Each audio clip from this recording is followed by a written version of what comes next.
Hello there, everyone, and welcome into Career Competitor, the show that seeks to light that competitive fire within you in order to jumpstart or optimize your career. I'm Steve Meller, and as always, we're brought to you by my friends over with the CG Sports Network. And today, we are joined by the marvelous Maggie Steffens, who is coming off her third Olympic Games, where she and Team USA were able to claim their third straight Olympic gold medal in women's water polo. Just truly an outstanding achievement for those ladies with Team USA.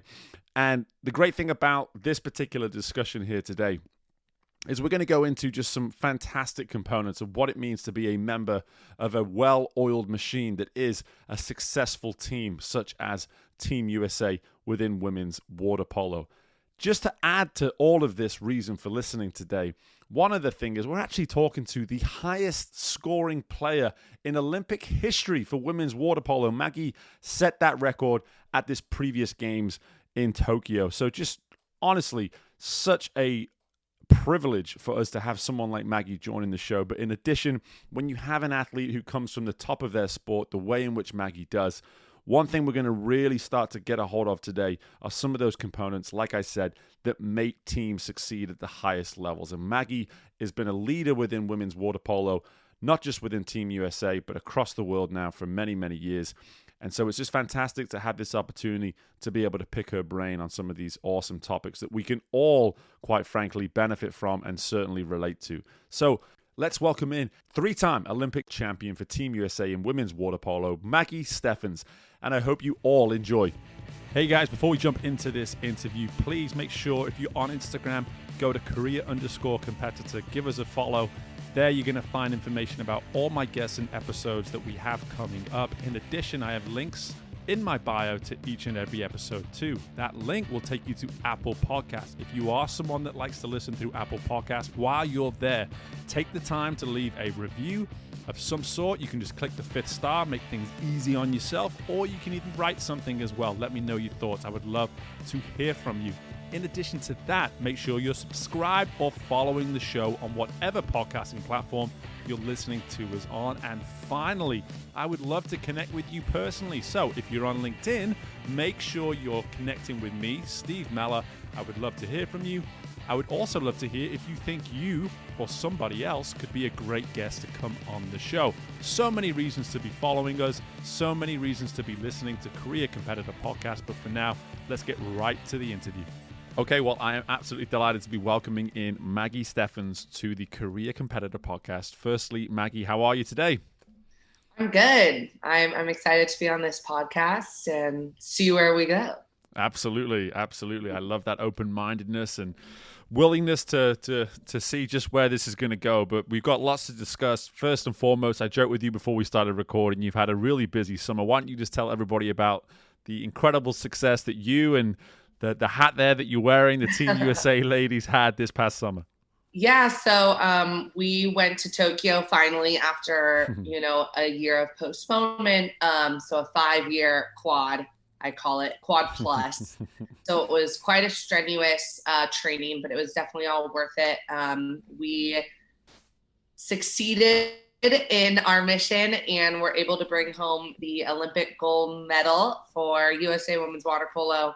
And that was actually my third Olympic gold, my third Olympics. And it was for women's water polo, that was the most gold medals consecutively won.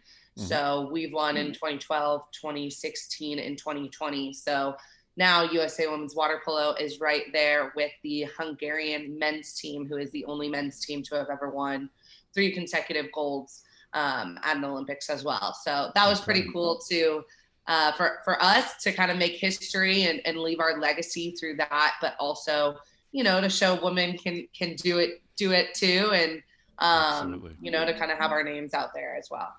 Totally. Yeah. And I was a fan. I was watching. I'm not American, as you can tell. And so for me, I've been over in the US for a long time. And it's hard not to pull for the Americans now at this point, seeing as my wife is American. I have two children that are American, obviously. So at some point, I've got to give in, right? I can't because, sadly, the British water polo team isn't particularly significant at the moment. So I'm just going to go with the Americans. I know, but maybe in the future. Maybe in the future. Maybe in the future. You never know. You roots. never know. Absolutely.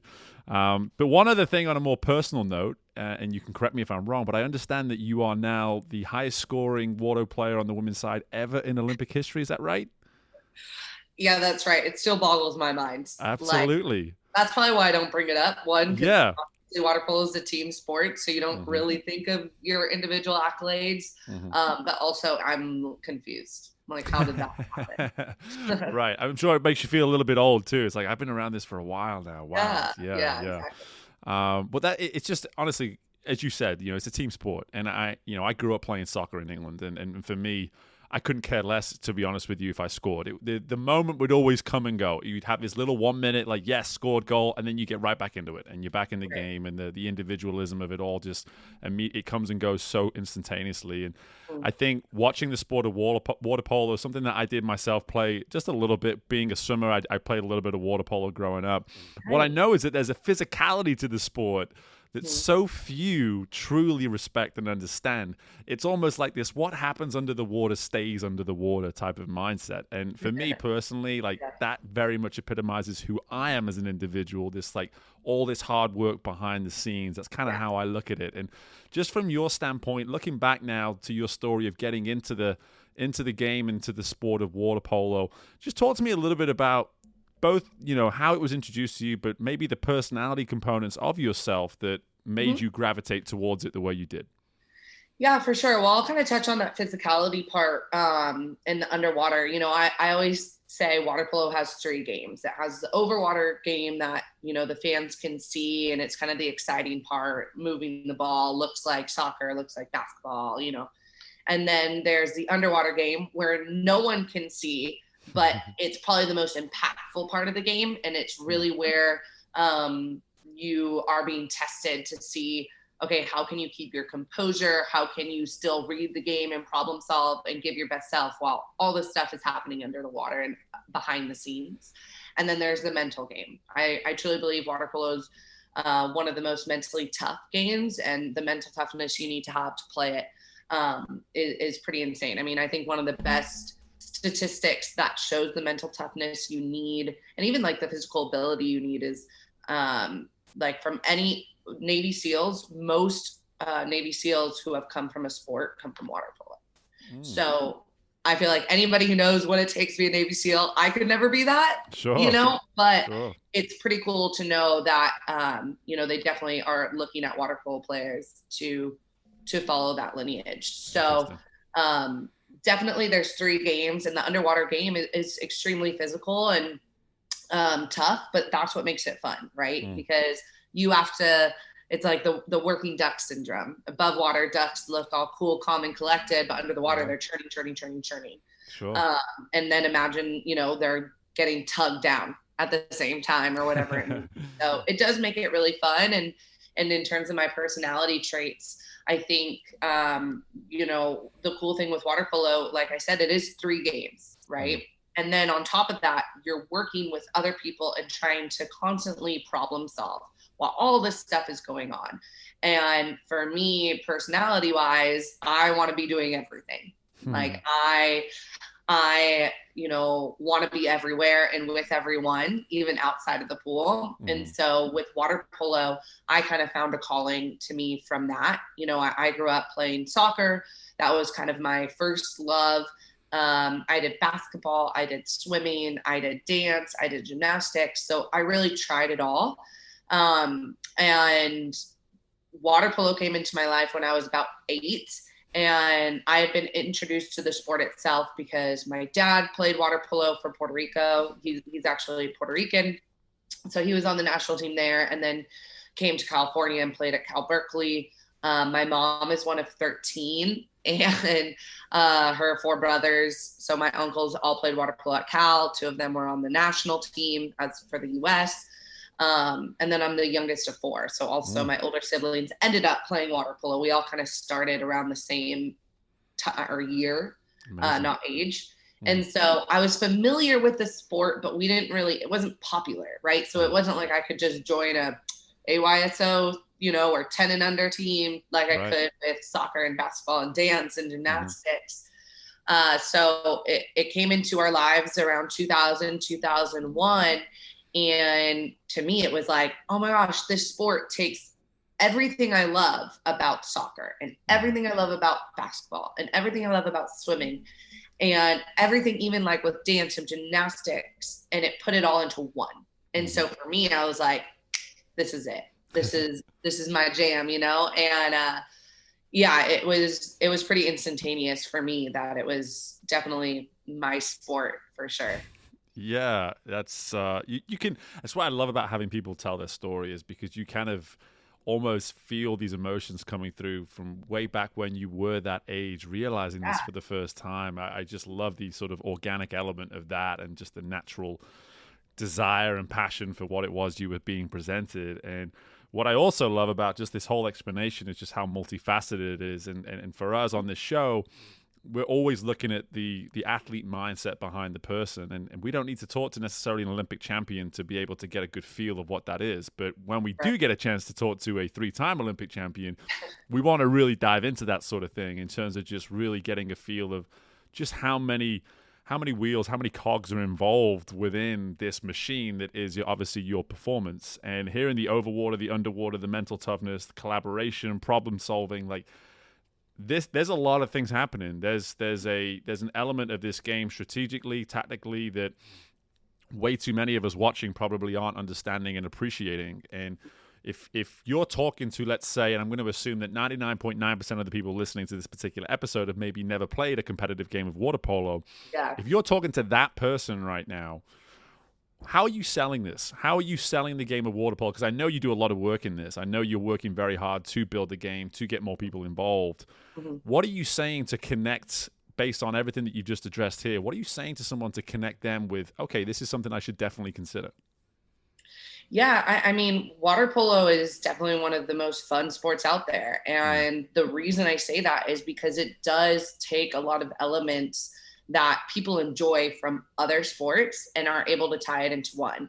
The one kind of denominator is water. So, I mean, as long as you can swim, that's kind of the first step. Doesn't mean you need to be a good swimmer or a great swimmer. But as long as you're comfortable in the water, that's step one. And then from there, you basically get to play. You're playing a team sport. You're playing a movement sport. So it's not, if you make a mistake, it's over, right? You got to go to defense. You got to go to offense. So you're really like working that resilience game and being able to stay super present in the moment. And there's not that many sports that allow you to do that. And with the water as a denominator, you can really be anybody in this sport. There's no height, there's no body type, there's no skin color, there's no language barrier. Like, you can be anyone to play water polo because of that water denominator. And I mean, as long as you're comfortable in the water, like I said, that's step one. And so I think that's something that's really interesting about this sport is you can have so many different types of people and so many different types of bodies and so many different types of strength. And you get to celebrate that. Absolutely. Because you can truly celebrate your own body, your own strengths, what you can bring to the game through water polo. And you see that when you look at our national team or you look at any national team. It's definitely a mock-up of different types of people. And so I think that part of water polo is really, really cool for people. And it, especially for kids, it's like, why not try this? If you've probably grown up, or if you're an adult, you've probably grown up watching soccer. You've probably grown up watching basketball. You've probably grown up watching baseball. I'm sure you've seen swimming, maybe seen hockey, right? Because all these sports are more or less on TV. And if you like one little thing of any of those sports, you're going to love water polo because it takes them all and puts it together, right? It's fast paced, it's creative, there's goals, there's power plays, there's the physicality that people love, right? There's a lot of like communication and strategy. There's pick and rolls, there's a lot of fun stuff that happens that may be confusing at first, but then you realize, whoa, this is what I see every day on TV, but they're doing it in water. And they're doing it with somebody trying to drown them. Like, yeah. I'm in, so it's a really fun sport. And I truly just believe that if you're a competitor and you enjoy teamwork, and you enjoy like problem solving, like creativity, this is it. Love it. And that's what we're about in this show is this competitiveness. That's what it's all about. And so I wanted you to have that opportunity to really explain and sell this sport to people listening, mainly because, like I said, I played it myself a little bit growing up. I do think it's a phenomenal sport to be a part of. It is an end-to-end game, and anything like that is always going to be appealing to someone to take part in, but then also someone to spectate. So any parents listening to this and you just can't figure that right sport out, but son or daughter, for sure. Absolutely. It also truly, like, especially for parents, and this is what we talk a lot about, like with coaching, and because it is, I think it's important for kids to try all sports. Like I did that, and I think it helped me be a better athlete today, because sport teaches you so many values. But the great thing of water polo is you truly get so many different values in one. Like I said, it's like basketball where it's up and down. So you're really gaining resilience there, and kind of adaptability. And then it's a team sport. So it's very, very team focused. Like it's, for me, of all the sports I played, it's probably the most teamwork focused sport I ever did. Communication, collaboration, empathy, all of these different things, being able to kind of become this harmonious unit while in the water is something that you don't have to deal with that often. Like, it's much harder to have a communicative conversation while you're in water and while all this stuff is happening. So there's just so many layers to the game. Work ethic, like I said, it's one of the toughest sports out there. So you have to be working really, really hard all the time, but the reward is phenomenal. And so you're gaining really so many values that, especially for the youth, it's just going to help you get to other goals, even if water polo isn't a part of that goal. It's just going to help them get to other goals faster anyway. 100%. Plus, not as popular. So, so look, put your kid with all these other sports, and they might get lost in the crowd. Put your kid in water polo, they might have a really great avenue to college sports or to professional sports. So there's a lot of opportunity. Definitely. And a huge part of what we do on the show is making sure that people truly appreciate and understand the ways in which your characteristics as the water polo player that you are, and how you're explaining what the sport can do for others, how we can take these characteristics and be successful in just about any avenue in life. And like you said there, kids can take this game up. If they don't go to college and do it, they don't go to college and do it, but they're going to have some amazing teachable moments through what it is they're doing, through so many of these many facets that you've already brought up with us. But let's kind of move the conversation towards that a little bit here, because when you're a 3-time gold medalist, I'm sure people want to talk to you. I'm sure people want to get to know your story, and who knows, maybe you even get these opportunities to sit down and talk to people a little bit about, how you can take some of these lessons and some of these skill sets that you have within the sport of water polo and apply them within their lives, whatever it may be. Because I love doing that on this show, and what I try to do sometimes is try to pull that information from you. I've already detected, Maggie, that you're very good at this. So what I want you to do is I want you to sort of just explain this to our listeners now, just from your standpoint of, hey, if you're listening to this and let's say you're in a position where you're working within a team the way you do with a water polo team. Let's say you've got a common goal in mind the way you do with the USA team. What does that look like to you? What does teamwork, what does achieving a goal mean to you if you put it in take it from water polo terms and put it in layman's terms for other people? Yeah, I mean, they're one and the same, right? Yeah. It's not even water polo terms and like general terms or specific to your career. I mean, all teams, you're working together to try to make something happen that alone you couldn't, right? And I think that in and of itself kind of puts the first value out there, at least for me, that I think is the most important, is putting the team first. Mm-hmm. So when you are working as a group and you're trying to reach a certain goal, if you have the team first and the team is always in the back of your mind, and that's not, it's not natural to everyone, right? And you're going to have to work at that. And that doesn't mean you're perfect. And I do believe that in order to be selfless, you do have to be a bit selfish, right? Like if you want to give your whole self to something else, for example, with water polo, I want to give my full self to my teammates. I want to give my full self to this Olympic dream. In order to give my full self to others, I need to make sure I've taken care of myself as well. Absolutely. Because I can't give my full self if I don't have a full self, right? And that means whether it's like nutrition, taking care of my body, making sure mentally I'm there and present, physically I'm fit and ready to give everything I can to my teammates. Mm-hmm. So same thing for, in any career is it's important to put the team first, but at the same time, in order to give yourself, make sure you're checking in with your own mind and checking in with your own body, because it's very difficult to give your full self to others when you haven't really taken care of yourself first as well. So it's kind of a double-edged sword there in finding that balance, which is what I think is really, really important. So first value for sure being team first and always having them in the back of your mind. And that's going to help motivate you, right? So on tough days when you have a lot of work to do or you don't believe it can get done or whatever it is, being able to look to your teammates and say, all right, I can do this for them, or I can put in that little extra effort for them, right?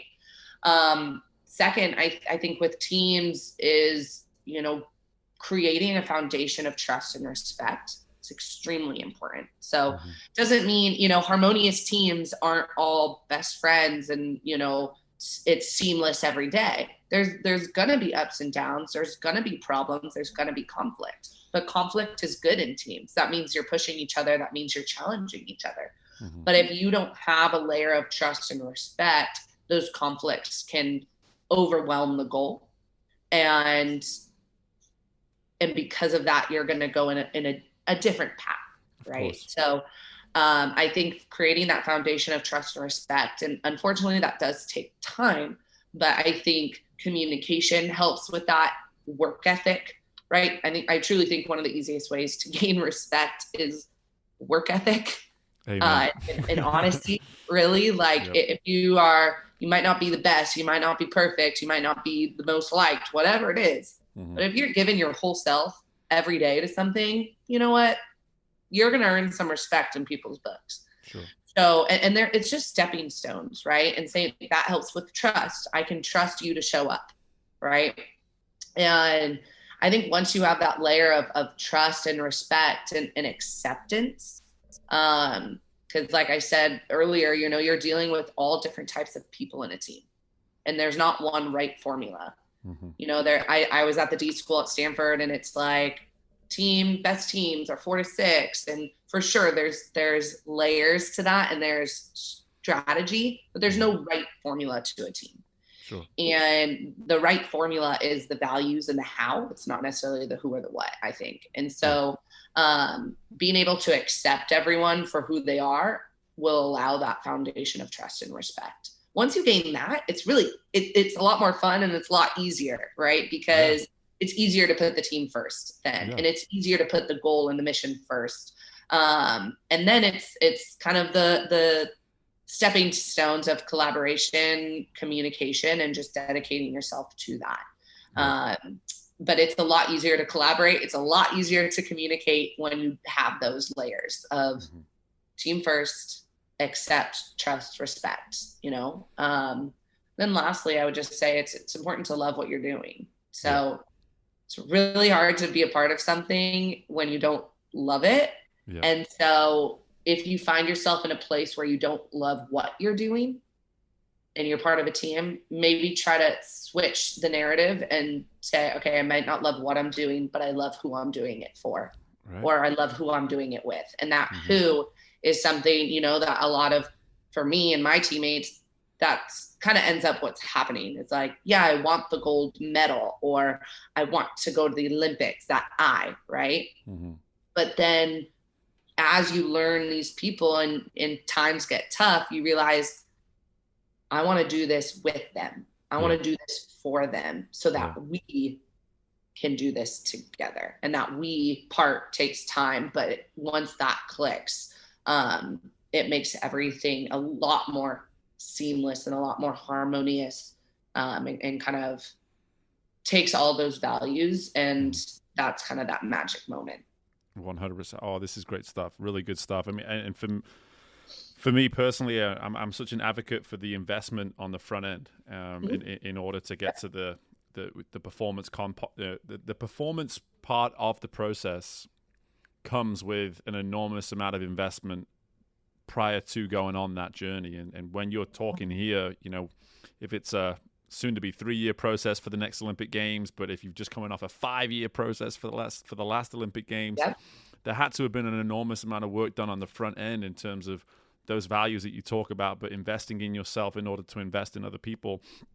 And it allows them for those moments where, because my thought is, and I see it all the time in sport, and I certainly see it a lot in careers, is that people hit that wall. People hit that wall of just doing the sort of feeling and sensing the monotony of the day-to-day grind of whatever it is they're doing. And like you said, it's not easy. And it's like that understanding that there was a time where you maybe loved what you were doing, and hopefully along the way you've started to find people that are worth doing it for. And as you say there, that the who becomes really powerful in those moments to get you through maybe just the last little quarter of a training cycle, so that you can finally arrive in Tokyo and be in the competitive arena and be like, okay, thank God that I actually held on to those values of doing it for these women in this case. I just love this stuff, because for me, I think we're all exposed to this on a weekly to monthly to, quarterly. If you're working in the business world, you have all these moments, you have these deadlines, these things that you're working towards, and there's going to be times where the what of what you're doing is going to be really hard. But if you can find that love for the who, just a little bit. And I love how you say, the formula for success comes from those values and the how as well. Like, that's really good stuff. That's stuff that we can fall back on during these times of adversity and remind ourselves we should probably be writing this stuff down. What is my formula? Like, what are my values? What is the how? And if I'm going back to that during difficult times, then those difficult times become a little bit more easy to overcome, wouldn't you say? Yeah. No, definitely. And I didn't even touch on the why, right? Yeah, and right. The why is really kind of the core of it all. And so I do think, like, I work with kids, and one of the goal setting sheets I do is it's basically why, how, what, when, and who. You break it down to really, really simple. And it's exactly true with what you're saying, is like when you get to a point where the last part of your training cycle or the last part of your quarter and you have a deadline due and whatever it is, being sometimes that role, that adaptability of how you're getting something done or why you're getting something done or what you're getting done, the value is going to change, and just being willing to adapt to that. Right. So maybe like in 2012, the purpose of my everyday training, my motivation was probably different than it was in 2016. And it was different than it was in 2020. And knowing that that's totally okay, because your perspective will change. Your needs are going to change. Your team's needs are going to change, and being okay to adapt to that is very normal. Yeah. No, it's all really good stuff. And again, when you've been at a 2012 Olympic Games, and now you're going to eventually became 2021 Games, you were a little bit of a rookie probably in 2012 that just was delighted to be there, part of the process. And suddenly now here you are in Tokyo, probably very aware that I have a job, I have a role on this team. I know my responsibilities, and I know these ladies are looking to me to execute that sort of responsibility. And it's part of evolution in terms of just getting on with your career and getting more successful and attaining those achievements is adapting that role as you go. But again, it sounds like you're going to be a pretty good coach too if you've got your kids working on this stuff already, because it's necessary. It really is. And those kids need to understand that this stuff is going to come and go in terms of the love for it, and then suddenly, I don't love it as much. And it's important then to fall back on the whys at those tougher moments. But this is really good stuff, Maggie. And one thing I really wanted to just get into before we're done here is the future. Just talking a little bit about, firstly, the next Olympic Games is only 3 years away. one, how does that look for you? But secondly, as you start to look big picture now, beyond your time in the game of in the sport of water polo, you know, I know you've got your hand in a few things already. Like what in your mind is going to be where you really start to take off beyond the sport of water polo as well? Yeah, I mean, I'm definitely focusing on the day by day when it comes to Paris. You know, mental health, physical health, all of those go into that decision.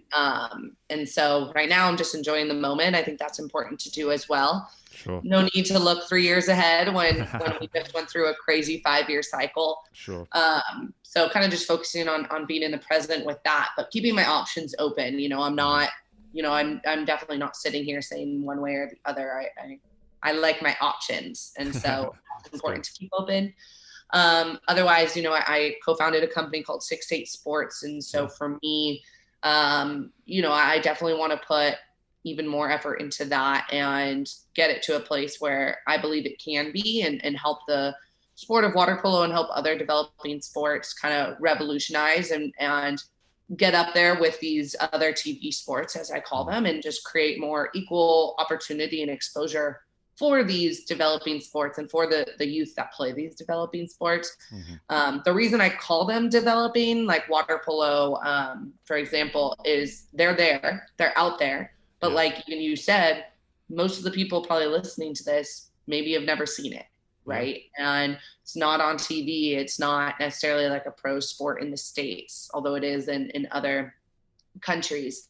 And there's a lot of other sports like that are, you know, just as fun to watch, have just as much, you know, scalability, but for some reason the ball continues to stay here instead of roll up the hill. So we're focused on that, you know, using data and technology to help revolutionize these sports. And then otherwise, you know, like I said, I'm really interested in helping growing youth sport. And, you know, I'm definitely about women empowerment and women in sports. And I've been really fortunate with the opportunities I've had, but I can guarantee you there are many more doors to be opened. And so, you know, I'm passionate about opening those doors for the future girls that are coming up behind me and many others. So definitely that's important to me, but we'll see. I mean, options, right? Options are important. Love it. And that adaptability as well that you've talked about a little bit here today, that's going to serve you well by the sounds of it, in terms of what it is you're going into. And I know you're an advocate for just, you know, not only being a female role model, but trying to create as many opportunities for there to be female role models. And if I'm sure many people have told you this, Maggie, over the years, but you're certainly doing that in abundance. It's really fantastic to just spend a few minutes with you here and have an opportunity to get to know you, learn more about you. But at the same time, you know, you're really changing the narrative, let's say, of these developing sports and giving them the voice that they need. And I'm really excited to hopefully many years from now see things like a water polo draft. Who knows, you know, like a professional game and all that kind of stuff. On. Let's do it. I'm excited to see it and hear all about it. But in the meantime, Maggie, just congrats again on all the recent success. And secondly, just best of luck with everything moving forwards, okay? Thank you so much. And my thanks again to Maggie for joining us here on the show today. Such an honor to have a 3-time Olympic champion with us on the show. And someone like Maggie, quite frankly, for her to have the success, the continued success, the consistent success that she has had, not just at the international level, but even going back to her years in college as well, there's just so much evidence that this is an individual who is just always driving to the next milestone, the next opportunity that might be in front of her, but she's never doing it on her own. And the one thing that I'm going to really take away from this particular episode is the way in which Maggie explained to be selfless, we need to be selfish. And I personally related to that massively. It's something that in my world of coaching, I have to find a way to actually be selfish in the way in which I look after myself, the way in which I prioritize things within my life in order to be available, in order to give energy and have output towards others. And this is really where Maggie's hitting the nail on the head, in just in terms of how she and the women there that are a part of that Team USA Olympic dynasty at this point, quite frankly, that group of women are obviously all so invested in themselves, willing to do things for themselves. In other words, be selfish at times within their lives in order to make themselves available, the best version of themselves available to one another. And that is something that we can all embrace. We can all say that this is something that I have to do better. How do I be more selfish in order for whatever it might be that I represent on a day-to-day basis? This might not even be a career thing. This could simply be a family thing. This could be on a personal level. Are you investing enough in yourself? Are you prioritizing yourself enough in order for those around you, in order for those that you are influencing and involved with, for them to benefit from that as well? It's tough. It requires a lot of saying no to people, and that's going to piss a lot of people off, and that's okay. It really is okay to be selfish in order to benefit other goals that may in fact not be individual goals is a really healthy thing to do.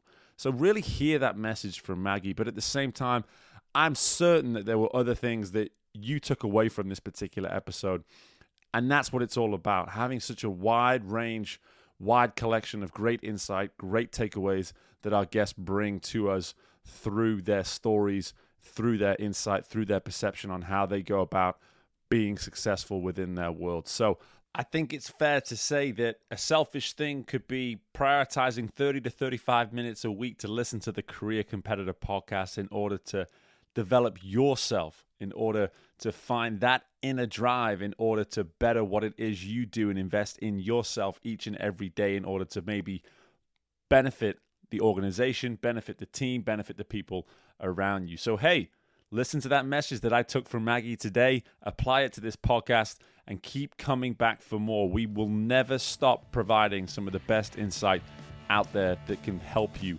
on both a personal and, of course, a career standpoint as well. So in the meantime, people, get caught up on episodes. Make sure you're subscribing to the show so that you know exactly when there's a new episode out. And keep up the great work. I love hearing from people as well. Don't be shy. Let me know what you think of the show. Let me know how things are going in your life. If anything within the show has really impacted you as well. So keep up the great work. Like I said, in the meantime, best of luck with anything and everything you've got going on. And I look forward to speaking with you all again very soon. Bye for now.